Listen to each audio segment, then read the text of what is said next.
Welcome to Breakthrough Success. I'm your host, Mark Aberti, the content marketing expert, bringing you 5 new episodes every week where I and top-level guests teach you how to take your business to the next level and achieve your breakthrough. One of the big issues that is rising is debt. And student debt in particular, it's a little over $1 trillion at this point. Like there's just so much debt, but it's not something that we should be complaining about. It's something that we should look at straight in the eye and have a plan. This is how I'm going to get out. And that is what we are going to focus on in this episode. Today's guest has a wild ride when it comes to debt payoff stories. The unique angle, though, with this story is that it's ongoing. And today's guest is sharing many lessons along the way. So this isn't like listening to someone after she has gotten out of debt. This is listening to someone in the experience, in the moment.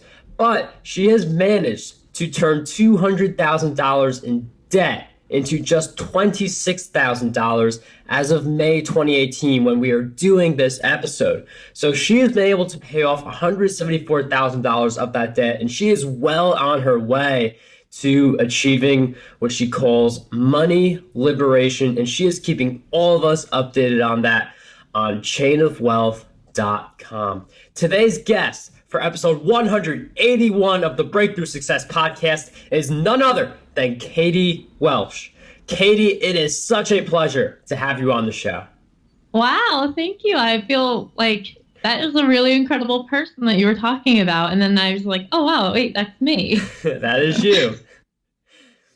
And it's really interesting that you're being so public about it. Like a lot of people, they talk about, oh, I was in debt and then I did this and this and then I got free of it. But you are being very public about your entire journey from 200,000 to now 26,000, and that 26,000, I'm just looking forward to that day where it's zero for you, and I feel like you're definitely going to get there. But just give us some backstory. So why did you start Chain of Wealth and become public about your journey out of debt? Yeah, so it has been such a wild ride. So the reason I became public with my debt is believe it or not, first of all, I didn't really realize that I was in such trouble as what I was, because I had a car payment and I had, my student loans and I had, regular bills, and I never, as silly as it is, I never actually added it up and put a grand total towards it. And then once I finally did, I couldn't believe how much debt I was in. And it was basically by mistake. I just kind of went along my life. I did what I thought I was supposed to do. I went to college. I bought a house. I bought a safe and reliable car. It wasn't even a fancy car. It was just a regular everyday car. And I had all this debt. And I thought, if this could happen to me, then it could happen to anybody. So I thought that documenting it would do a couple of things. It would hold me accountable, and then hopefully maybe somebody else could also kind of read my story and either learn from the mistakes that I made, or it can help motivate them to get out of the same situation. And I feel like a lot of people have either been in debt at some point or are still in debt. I mean, it's something that just happens with all the purchases that take place, like buying a house. A lot of people find themselves in debt when they make big purchases like that. And earlier I was talking about how you just got to look it straight in the eye. Now, I have no experience in this, so Katie is a better person to talk about that than me, which is why she's on the show. But some people with debt, they'll either just shrug it off, not really think about it. Some people get really desperate, and that's just you don't want to be in that situation. But there are other people who just approach it with a lot of confidence.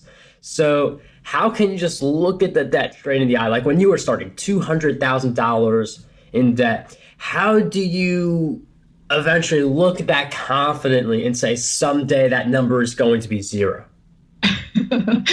Well, for a long time, for reference sake, I did ignore it for a long time. I think that's how I ended up having $38,000 worth of student loan debt. I didn't graduate with that much, but through the years of deferring the payments and making minimum payments, the interest accrued. So I did definitely do my share of avoiding it. And then it got to the point, honestly, where I was tired of just being broke all the time.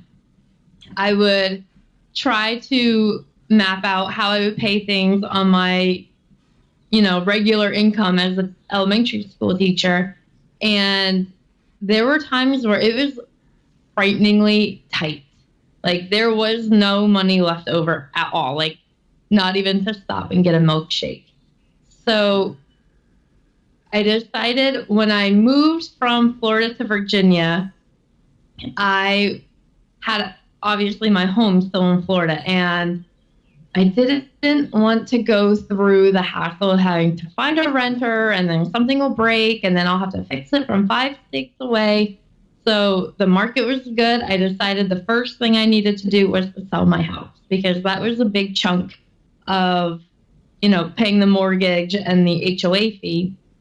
And then once that happened, it was like a snowball where I was just looking for every little way that I could sell something or get rid of another bill. And slowly but surely, everything seemed to just kind of fall into place. Once I sold my house, I had owed a ton of money on my car because I learned the hard way what negative equity was, and then I had to dig my way out of that. And thankfully, it was like a miracle. The money that I made to sell my house covered the cost of the negative equity that I needed to pay to get out of my car. So after paying off the house, then it was the next big step was the car. And like, boom, right there, that's 2 major things that were a problem. And after I had gotten rid of $150,000 like that, I kind of looked at my student loan and I was like, well, this isn't so bad. I can definitely, if I put all my money towards it and kind of restructure the way I spend my money, I can be out of this in no time. And thankfully, my boyfriend, who is the co-founder on Chain of Wealth, Dennis, was super supportive. He helped me come up with a plan, and we made the plan to where it was very small milestone celebrations. And then with each celebration, it kind of motivated me to keep going. And like when you sell a house, like the amount of money you make from that is like incredible, especially in a good market. And I like that obviously was a big chunk of the $174,000, but it wasn't all of it. So I'm wondering what else were you doing and are you currently doing to pay off the debt?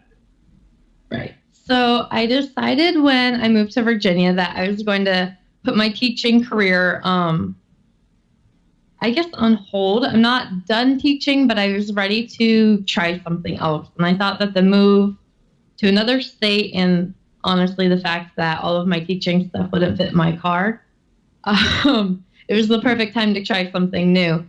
And Chain of Wealth started as just a podcast, and we were just talking to people, and I was trying to figure out how to get out of all this debt and everything. And it just was like an immediate snowball. When we first started it, I had like a small serving job. And I've had a couple of, serving jobs, and I've had side hustles. We rented our room out on Airbnb and made a lot of money. But the way that I'm paying back the debt mostly now is through freelancing. So with all of my newfound knowledge on paying off debt and personal finance and how it's so important or why it's so important to make a budget and stuff like that, I have been freelancing my services and trying to help other people. So that's basically where all the money for the debt payoff has been coming from lately. And thankfully, it's been going really well. I'm happy to hear that it's going really well. And again, when you did sell that house, you did have the momentum, that snowball, as you referred to it earlier. It's like when you do like good actions, it just stockpiles, and it does lie to generate that effect. And you mentioned Airbnb. That I feel like is the one of the easiest ways to make money. Like you have your living space, you let someone else just occupy a part of it. So I'm wondering if you could tell us your experiences with Airbnb, like what roles it played, and like that whole part about having a stranger in your house and making sure that that person is the right person. Yeah, you're so right. It is, out of all the side hustles that I've ever done, it is by far the easiest. And I was hesitant to start because, like you said, like you're allowing strangers into your house and you don't know who they are. And it was a little bit of a nerve-wracking feeling. But I don't know, I guess desperate times call for desperate measures. Like I had just gathered up all of my debts and realized how much money I owed everybody else. And I didn't have a job. And it was like the most terrifying experience ever. And I didn't move up to Virginia blindly. Like I had money saved and, I had a bit of a plan, but I didn't have a plan to pay off hundreds of thousands of dollars in debt. So for the short term, we started Airbnb-ing our apartment, and not only did we love it, but we made a killing at it. Everybody that we had was super friendly, really nice. I know you hear those like horror stories. Yeah, the 1% of stories. Yeah, the 1% where it's like they wouldn't leave and they tried to burn down my house and I think they were a serial killer. Like that, I never felt unsafe when Airbnb-ing. If anything, it was kind of nice having somebody around late at night if I was home by myself, just because it's somebody to talk to. And we put in place on Airbnb, there is like different settings that you can have. And like you can have their state ID and their credit card information if they steal anything. And Airbnb will cover you up to like $1 million worth of insurance. And you can only accept people who have 5-star reviews. And I would talk to my friends and they were like, aren't you afraid that people are going to steal your stuff? Especially when you're gone. Yeah. And I was just in my head, I was like, well, first of all, I don't really think I have anything worth stealing. Like everybody has a TV and a computer. Like it never occurred to me that people would steal that kind of stuff. But ultimately, like people left all their stuff behind. Like I have more clothes hangers than I could ever use now. Like I actually ended up like throwing them away. And some of the guests would be staying long term and then they just needed a place for like 2 or 3 days. And they would give me like their old pots and pans that, they were old, but they were relatively like brand new. Wow. And they left more than what I don't think anybody ever took anything. We enjoyed it so much that we were telling all of our friends about it, and they started Airbnb-ing, a couple of them, and they kept asking questions. And of course, once I really started enjoying the Airbnb and started blogging, I wrote a couple of blog articles on my blog about it.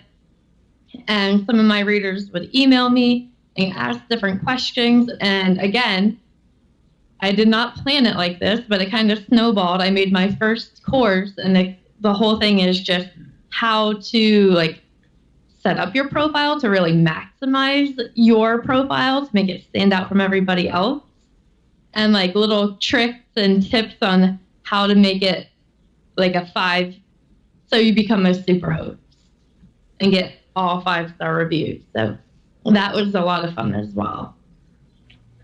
And I really like this theme of you just taking action and not fully knowing what's going to happen, but then you get the snowball and now all of a sudden you're not only doing Airbnb, but you're also creating a course on it. So just by taking action, like just that small step brings you closer to the snowball.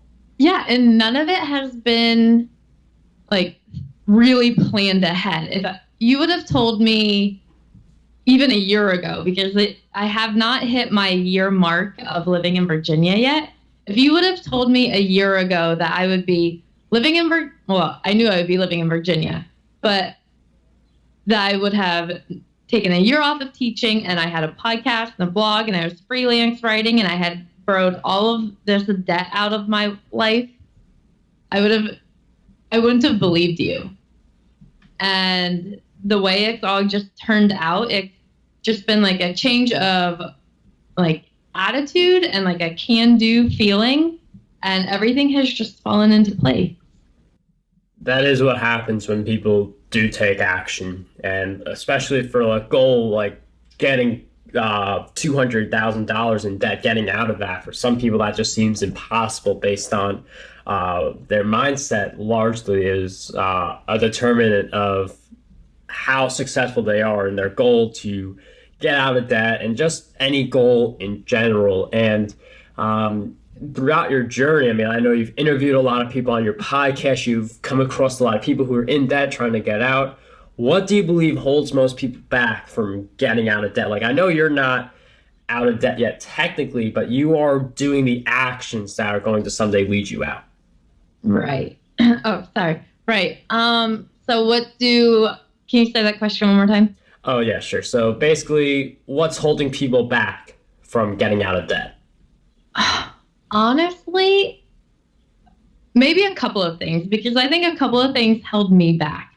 First, I, for a long time, really just accepted the fact that I was going to be in debt. Like, everybody I knew was in debt, whether, it doesn't have to be massive amounts of credit card debt. I really have actually never had credit card debt. I'm not like a go to the mall and shop and buy everything. All my debt was like major things like a car and a house and student loans. And it never occurred to me that people actually paid those off, especially at a young age, like in your 20s and early 30s, like, yeah, you're going to have all this debt and that's normal. And then I started talking to all the people on my podcast, and I realized it didn't have to be normal. And then I started asking them, what did you do to get out of debt? And I've just copied what they did. And basically what they say is they acknowledge that they have the debt, and then they create a plan, whether the plan is to pick up a side job and put all your money towards that, towards paying off the debt, or putting all your extra tax return money and birthday money and stuff like that towards your debt. And to just, you can slowly chip away at it, but the trick is to be consistent and to just start. Everybody is always like, oh yeah, well, I'll get to it, and it's on the list. And then, your to-do list becomes like 15 things longer, and paying off your debt, it just seems to always be at the bottom. At least that's how it was for me. And it was just like you said, you have to acknowledge it and you just have to do it, because ultimately it's not going to go away. And I learned the hard way that if I would have started paying off my student loan back when I should have, when I graduated, my student loan would have been gone years ago. Because I just put it off, and then the interest accrued, and that goes fast. Yeah, it really does. And I think last year, I paid about $2,000 in interest, and that's just heart-wrenching now, because I try to make like these multiple $1,000 a month payments, and it's just like I could have saved myself so much time and energy if I would have just come around and been a little bit more responsible with it. Well, it is good that you're doing it now. Some people do never take that separate day, wait longer. I mean, it's like there's some type of quote where it's like, the best time to start would have been like 20 years ago, but the second best time to start is now. I think that's the Chinese proverb. It is. It is. It definitely is. And like, I don't meet people who are significantly younger than me very often. But when I do, and like I'm actually talking to them, especially if they're in college, I tell them like, don't put off your student loan. Pay it off now because it's not going to go away. And I've talked to people who are older than me and they're just, yep, I'm still paying my student loan. And nobody knows because nobody talks about it. But if you actually talk to your friends or your family members, like cousins or siblings, like unless you got very lucky and your parents paid for it or you got a scholarship or something like that, everybody has student loan. And just another piece of advice for college students. When you graduate, you may want to consider living with your parents for a few years as you're accumulating money because if you do that, you don't have to pay for an overhead, which hurts your ability to pay off the debt. And then like to move out on your own, you have to buy a house. That's another big investment. So that's just a piece of advice for college students out there. Well, not only that, but then you have to get stuff to put into your house or into your apartment. Like you can't just have a house with nothing in it. Yeah. Like a couch and a TV, like those things, unless you're really thrifty and find a good deal, they're not super cheap. Yeah. To add to that, another thing that definitely never occurred to me when I was in college was that you can actually start paying your loan back while you're in college. Now, I definitely did not have that mindset. In fact, like the day that the loan disbursement used to like hit my bank account was literally my favorite day of the semester. I felt like I was rich and I could go out with my friends and I didn't have to worry about it. And I didn't have to like break open my piggy bank and count my coins. I loved having loan disbursement day. But looking back now, I wish I would have been a little bit more knowledgeable and paid at least some of my loan back while I was there. Now, I know throughout your journey, you've learned a lot, not just through your actions, but through all the interviews you've done. And I'm wondering if you have also learned through books. And if so, can you share with us 3 book recommendations? Yes. So I've always been a reader. I have not always been a personal finance reader, but I have gotten into a lot of personal finance books lately. Some of my favorites are Think and Grow Rich. I know it's like an old classic and everybody talks about it. It really is a great book. And then it's fun to listen to because the whole time you're trying to find out like what is the secret to becoming rich. So I really enjoyed that one. I just finished Your Money or Your Life. And that was a really great book just because, in all honesty, everybody we've talked to always says to track your spending. And no surprise, like I'm a little bit of a slow learner, like when it came to paying off all my debt. And we have started tracking our spending, and it has made a huge difference in being able to budget our money and have money go where we want it to, instead of making all those like frivolous, spending. Like, do I really need to get that 3rd or 4th or 5th Starbucks coffee this week? Or maybe I could cut it down to 1. So Your Money or Your Life, that was a really good one. And then I'm currently reading The Millionaire Fast Lane, and I'm only about halfway through that one. That one's been pretty good. And then another one on my list is The Millionaire Next Door. Katie, thank you for sharing those book recommendations. Those will be in the show notes, markguberti.com/E181. And if you guys want a content marketing book that will help you create, promote, and optimize your content for growth and revenue, you can get my book, Content Marketing Secrets, over at markguberti.com/book. And before we wrap up this episode, Katie, I've asked you several questions throughout our time together, but what do you believe is one question that we need to be asking ourselves more often? Ooh, that's a good question. What is my plan? And I know that's a really vague question, but I think that if you don't have a plan as to where you're going or what you're doing, then you're not going and you're not doing anything. If your plan is to retire by a certain age or pay off debt at a certain time or save up for a wedding or anything, you need to have a plan in place, because most times the really fun and exciting things that you get to do in your life require having a lot of money. And I don't know about you, but there's not a money tree in my backyard.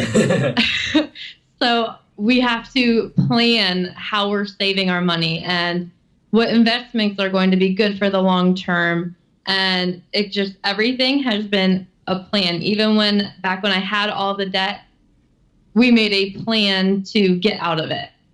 And so I guess make sure that you know what your plan is. And if you don't know, then you need to be asking yourself that all the time.